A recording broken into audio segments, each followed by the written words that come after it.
It's run and go. We think ahead at a force out. We run and go. For us, it's in our bones. It's run and go.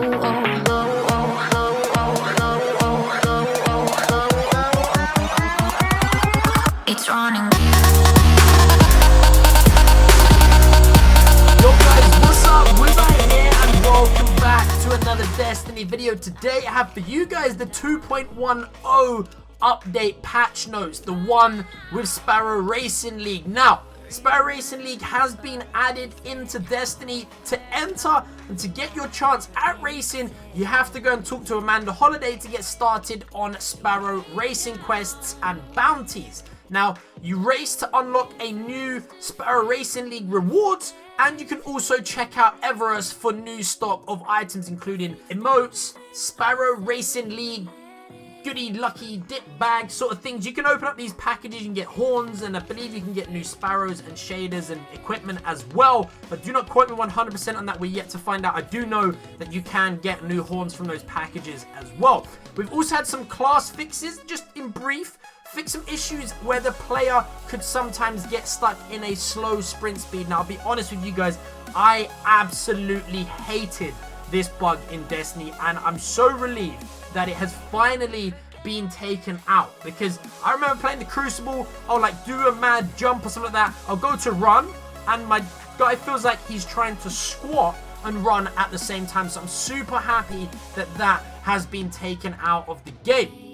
The update also reads, players can now use charged melee attacks while tethered by Hunter's Shadow Shot ability. I never ever come across this as a sort of bug or something that needs to be fixed, but nonetheless, if you have ever come across that, then that's obviously a good thing for you. Now, the Titans have been nerfed. The Sunbreaker, the Striker, and the Defender. Now, yes, you know, some of these classes are overpowered, but what about the Hunters and the Warlocks, man? Like, there's some things that those guys do that are nuts, but just in brief, I'm going to talk about the Hammer of Soul. It has been reduced damage resistance during Super by up to almost 10%.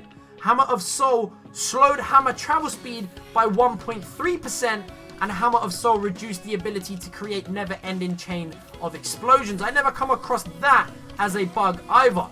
For the Striker, the melee has had its range extended by 12.5%, which is good. We needed this, but we kind of need this on all classes because we're Titans. We can literally like punch like a foot in front of us. There's no much more than that.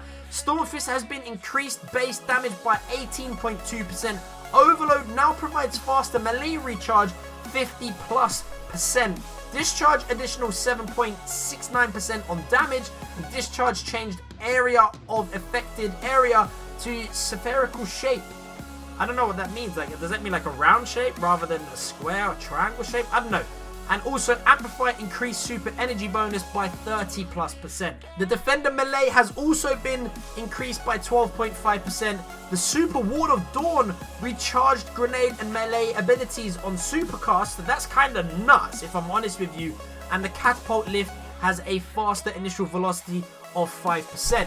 There are also changes to auto rifles, pulse rifles, hand cannons, shotguns, fusion rifles, snipers, sidearms, exotic swords, you name it, guys. There has been mad changes in this update, so I'm going to go through and just read off a few of these for you guys. But if you'd like to find out the full patch notes, I'll leave it linked in the description box below for you guys. So auto rifles have had a small increase to base damage. Now, yeah, they do need this because obviously, you know, it's sort of like the auto rifles are in the game, but not many people use them. But then the pulse rifles base damage has been reduced. I feel like the pulse rifles were where it's at. Like, I really enjoy using them. Nothing is ever going to be 100% balanced in this game, but you know, that's just how it goes. Hand cannons have increased ADS accuracy for more reliable shooting at close to medium range. Shotguns have had a ton of changes. Reduced damage fall off to start at melee lunge ranges. Final damage fall off extends at 0.5 meters longer for a smoother drop.